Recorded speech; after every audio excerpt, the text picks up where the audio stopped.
Bom, essa aqui é a gravação do último vídeo dessa epopeia do relatório 9. Eu nunca quis tanto que um computador explodisse, porque eu não aguento mais escrever relatórios. Se alguém comentar que organização e arquitetura de computadores vai ser pior, vai levar um soco, tá? De todo jeito, estou aqui para poder falar sobre a nossa última sessão, que é implementar um contador síncrono que faz uma contagem muito maluca, para falar a verdade. Ele conta 0, 1, 6, 2, 5 e 7 e volta. O ciclo todo, caracterizando até um contador em anel de 6 estados, de módulo 6 no caso, tá? O que acontece, né? Esse contador, ele começa aqui no... Esse contador maluco, sei lá, do mundo do NEM, ele conta na sequência dele. E a nossa sequência aqui numérica, que se foda, né? Que se foda, famoso. Ele começa a contagem aqui nesse estado A, que é caracterizado por 000, ou seja, é o estado, é como se fosse o estado inicial quando você dá reset em algum circuito, normalmente. E ele segue sem a necessidade de algum estímulo externo ou sem a necessidade da ativação ou desativação de alguma porta, ele segue naturalmente, porque ele é um contador, para o estado B, caracterizado por 001. Em seguida, também sem necessidade, se tivesse necessidade de algum estímulo, normalmente ele ia estar caracterizado aqui, no meio da setinha, tipo assim, você precisa estar com alguma chave no nível lógico tal para isso, para poder realizar a transição desse estado. Mas como não tem, eu só esqueci de botar um X aqui, faltou. Porra, esse relatório vai sair errado. É nisso que. Não deixem pra fazer essas coisas de última hora, hein, gente? De todo jeito, ele vai fazer a transição sem necessidade de estímulo externo do estado B pro estado C, ai meu Deus, eu não aguento mais. Pro estado C, que caracteriza o número 6 em 6, 4, 6, 6 em binário. Sem a necessidade de estímulo externo, a gente transiciona para o estado D, que caracteriza o número 2 em binário. Em seguida, a gente vai para o estado E, que caracteriza o número 5 em binário. Por fim, a gente chega no estado F, que deixa minha cabeça às vezes meio confusa, porque 1 é F em hexadecimal, mas aqui é 7, eu fico meio memes. Desculpa, é sono. A gente chega no último estado desse contador antes dele recomeçar o ciclo, né? Que é o estado F, caracterizado pelo número 7 em binário. Tá? E aí ele recomeça o ciclo, ele faz isso aqui, ó, e ele só acaba quando você termina a simulação, beleza? Então, o que acontece? Eu não sei se o monitor já deve ter lido o relatório. Se não leu, sugiro que veja o vídeo, ao invés de ler o relatório. Porque se você ler o relatório, você vai ver que eu fiz uma maracutaia muito doida e não expliquei direito. Aí se você ver o vídeo, você vai ver que eu entendi um tiquinho. Inclusive, esse aqui foi o circuito que me deu mais dor de cabeça. Eu estava entrando em desespero porque eu não conseguia debugar esse circuito, só consegui debugar ele hoje de manhã, no dia da entrega do relatório, né? Então, o que aconteceu? Para poder caracterizar esse circuito aqui, a gente precisou fazer a utilização de 3 flip-flops do tipo JK, e as equações de entrada para poder fazer com que o circuito realize essa contagem, as equações de entrada das entradas J e K de cada flip-flop, elas foram dadas por um circuito combinacional composto apenas de portas NAND. Essa é a premissa, né? Aí o que aconteceu? Eu resolvi tacar o foda-se, eu fiz isso aqui tudo. Eu fiz isso aqui tudo. O que é isso aqui tudo? O que é esse monte de fio que parece a aranha de Undertale, né? A gente tem aqui a entrada clock que liga aqui ao primeiro flip-flop, ela vai se ligando ao segundo flip-flop e ao terceiro flip-flop, porque esse aqui é um circuito síncrono, né? Ele é regido por uma mesma entrada de clock, os 3 flip-flops eles se mudam a mesma mudança de estado dessa entrada aqui. E o que acontece? Cada entrada é o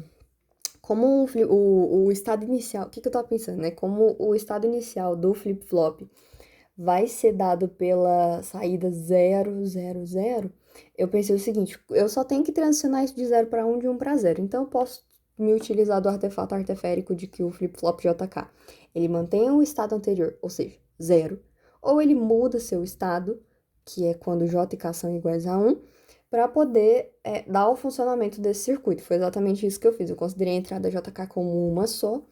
E, por fim, quando a gente realiza as operações de entrada, elas caracterizam as entradas juntinho aqui, e aí ou o circuito mantém o estado que ele tinha anteriormente, ou então A saída é caracterizada pelo valor inverso ao que a gente tinha anteriormente, tá? Só que como vocês podem ver, só tem caixinhas aqui, só tem, tipo, bloquinhos que eu fiz que era pra não deixar esse negócio aqui muito feio na hora de botar no relatório. Por quê?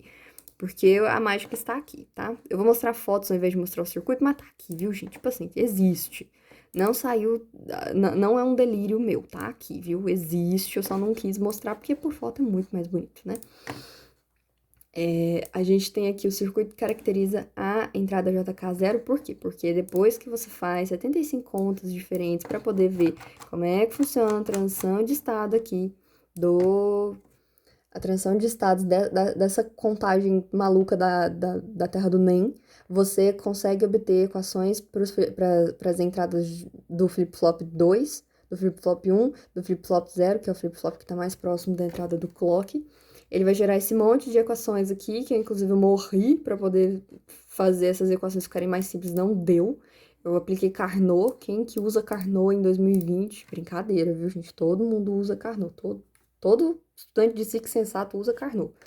E o que aconteceu, né? A gente gerou equações esdrúxulas, contas, circuitos combinacionais esdrúxulos, que compostos de portas neles não ficaram bonitos.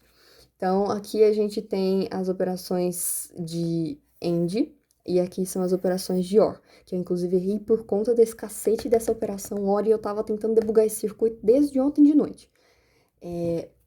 Fazendo a série de combinações aqui que deveriam ser feitas, porque aqui vocês podem ver que a única coisa que caracteriza essas entradas dos flip-flops são operações de AND e operações de OR, né? Eu acabei desistindo, inclusive, no último milésimo de segundo de... Buceta.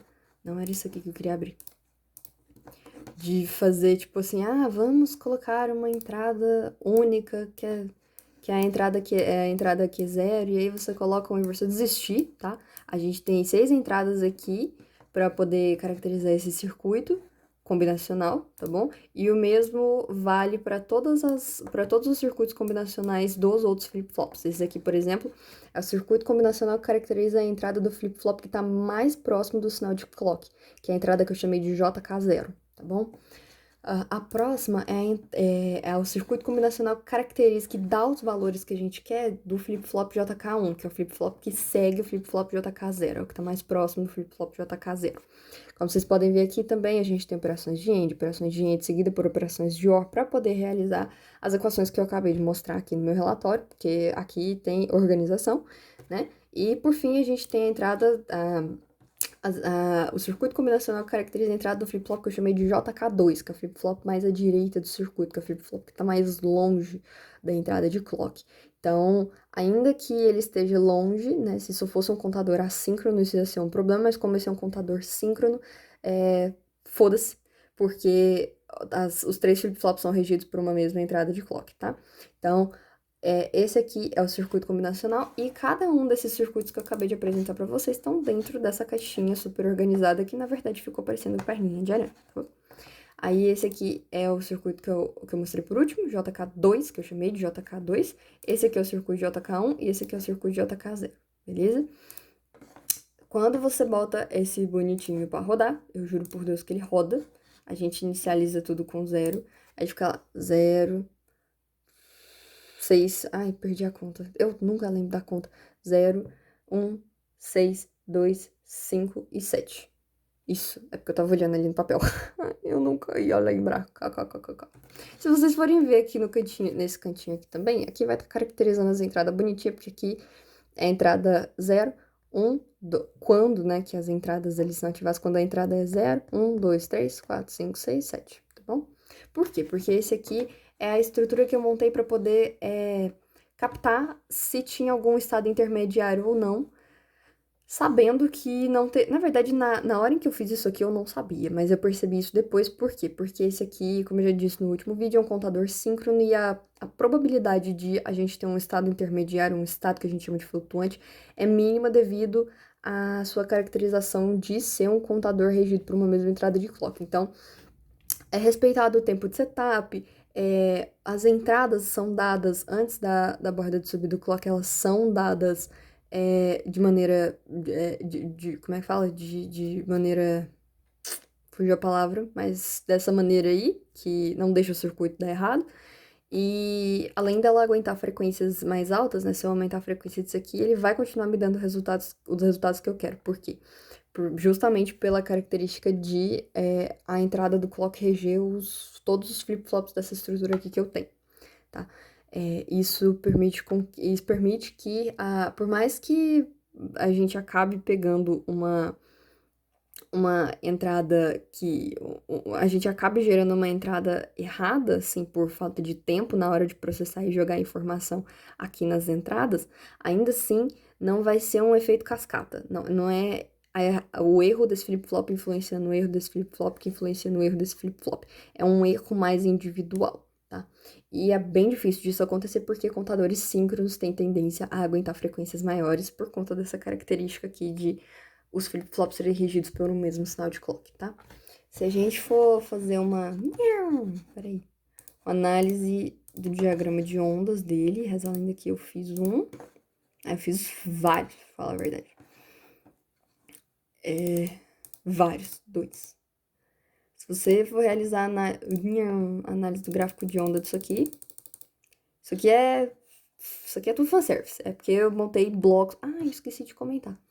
Que esse bloquinho aqui que capta a presença dos estados, dos estados aqui da saída, né? Esses valores que a gente obtém nas saídas Q2, Q1 e Q0, eles são gerados a partir desse circuito computacional que a gente viu no contador em anel, porque naquele lá eu só não botei na caixinha. Esse aqui eu só botei numa caixinha e falei, está organizado, porque senão ia ficar muito fio perambulando de um lado pro outro, tá bom? Mesma coisa, como é que era? É uma música do Tame Impala? Alguma coisa. Não, New Person. Não, mentira, é do Arctic Monkeys. New Person, Same Old Mistakes. Tá, mesma coisa, tá? Quando você realiza a simulação em forma de onda, você pode perceber que os estados que a gente tem aqui no... ficou cá em cima, não precisava de ter ficado aqui em cima, não. Aí você consegue perceber que os estados que a gente tem, eles são exclusivamente os estados que a gente previu na tabela verdade, na tabela da sequência de contagem que a gente queria. Não tem estados transitórios, como vocês podem ver. A contagem começa no 0, vai para 1, depois, se você olhar aqui, ela vai para 6, que era o próximo estado. Se você olhar para cá, ela vai para o estado 2, que era o que a gente estava esperando. Olhando para cá, ela vai para o estado 5, que era também o que a gente estava esperando, e por fim ela termina a contagem no estado 7, tá? Que era também o que a gente estava esperando. E aí ele recomeça a contagem, porque esse aqui é um contador síncrono em anel. Ele faz uma contagem em ciclos, bom? Eu não lembro se tinha mais alguma coisa para explicar, vocês vão me perdoar por abrir o roteiro aqui agora, só para saber se tinha mais coisa para poder explicar. Não, era só isso mesmo. Era isso aí, galera. Então, essa aqui foi mais um videozinho do canal do Dia Gema Please. Espero que tenham gostado, espero ter feito esse vídeo de maneira mais sucinta. Beijo na bunda, comam queijinhos, bebam água e aguardem uma menina meio morta no relatório 10, porque eu não aguento mais esse cacete.